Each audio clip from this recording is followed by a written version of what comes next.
इस ऐतिहासिक कार्यक्रम में उपस्थित केरला के राज्यपाल श्रीमान आरिफ मोहम्मद खान, केरल के मुख्यमंत्री श्रीमान पिनाराई विजयन जी, देश के रक्षा मंत्री श्रीमान राजनाथ सिंह जी,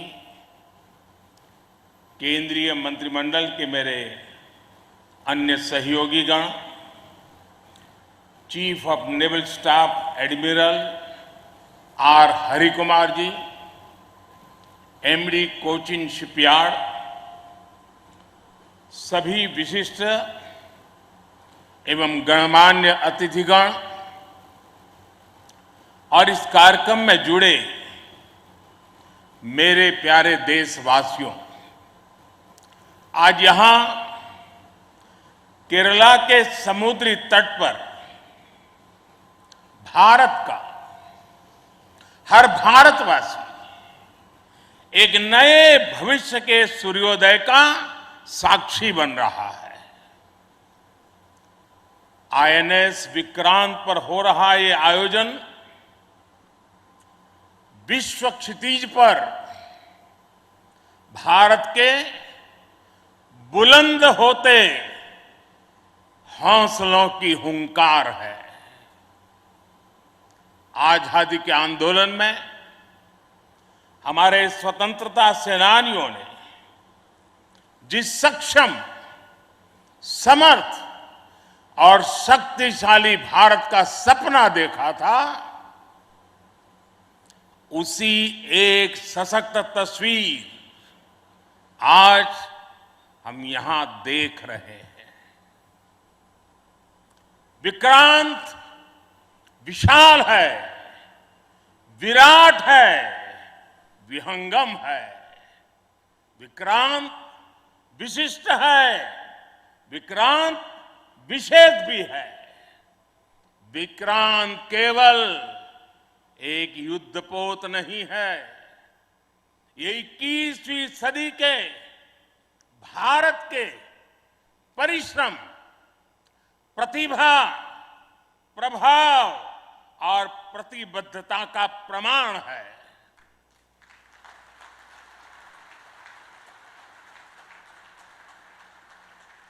यदि लक्ष्य दुरंत है, यात्राएं दिगंत है, समंदर और चुनौतियां अनंत है, तो भारत का उत्तर है विक्रांत।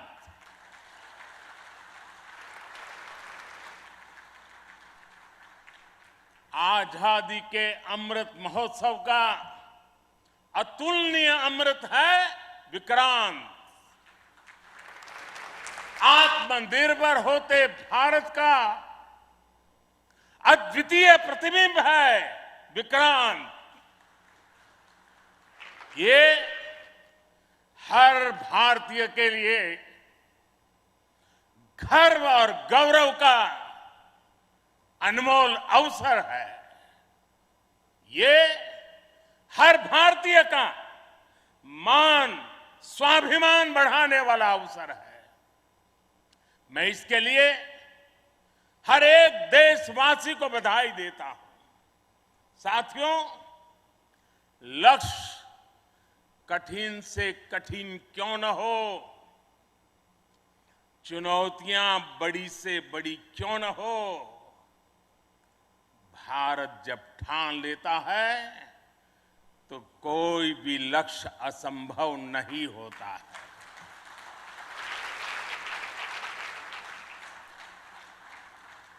आज भारत विश्व के उन देशों में शामिल हो गया है जो स्वदेशी तकनीक से इतने विशाल एयरक्राफ्ट कैरियर का निर्माण करता है।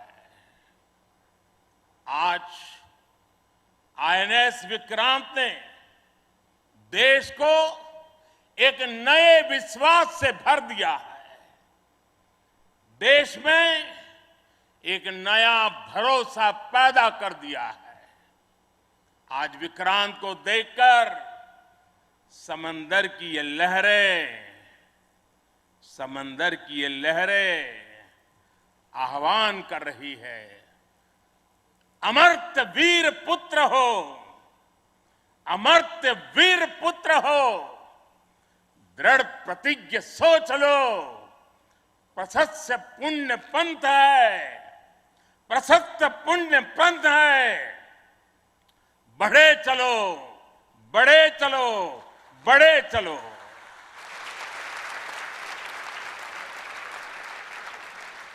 साथियों, इस ऐतिहासिक अवसर पर मैं भारतीय नौसेना का कोचिन शिपयार्ड के सभी इंजीनियर्स, वैज्ञानिकों और मेरे श्रमिक भाई बहनों का अभिनंदन करता हूं, जिन्होंने इस सपने को साकार किया है।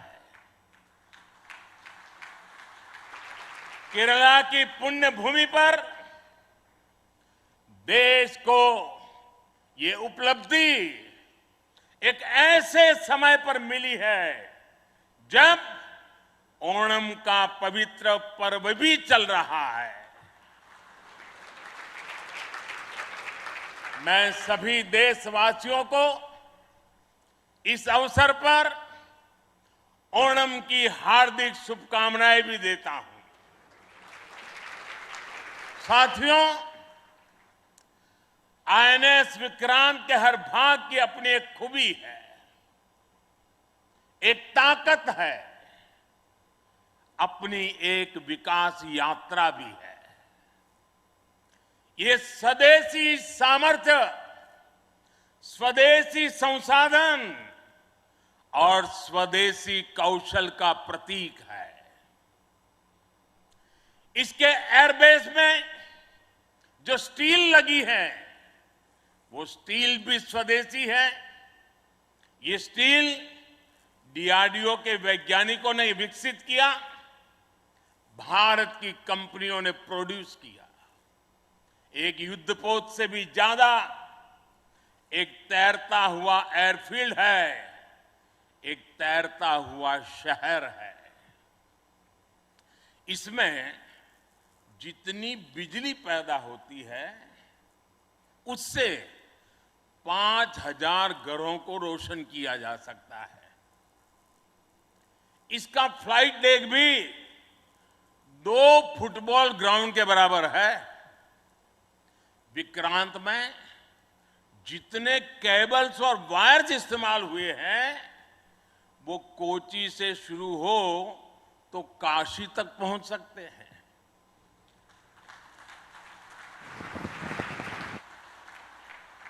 ये जटिलता हमारे इंजीनियर्स की जीवटता का उदाहरण है।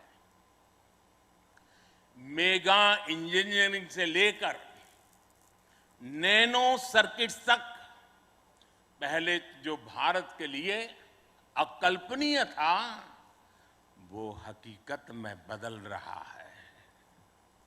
साथियों, इस बार स्वतंत्रता दिवस पर मैंने लाल किले से पंच प्राण का आह्वान किया और हमारे हरि जी ने भी इसका उल्लेख किया।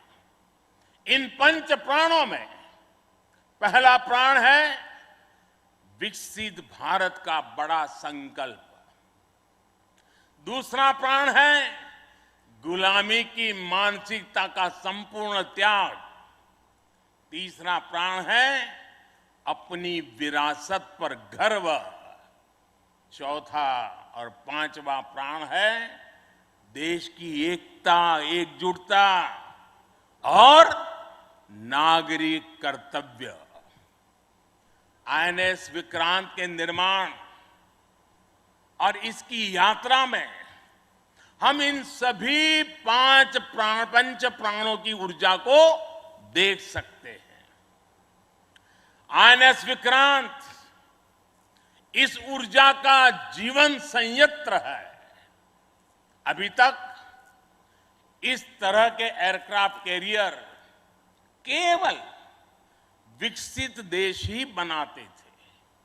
आज भारत ने इस लीग में शामिल होकर विकसित राष्ट्र की दिशा में एक और कदम बढ़ा दिया है।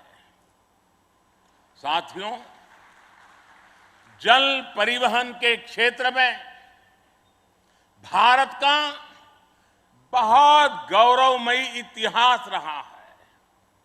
हमारी समृद्ध विरासत रही है। हमारे यहां नौकाओं और जहाजों से जुड़े श्लोकों में बताया गया है,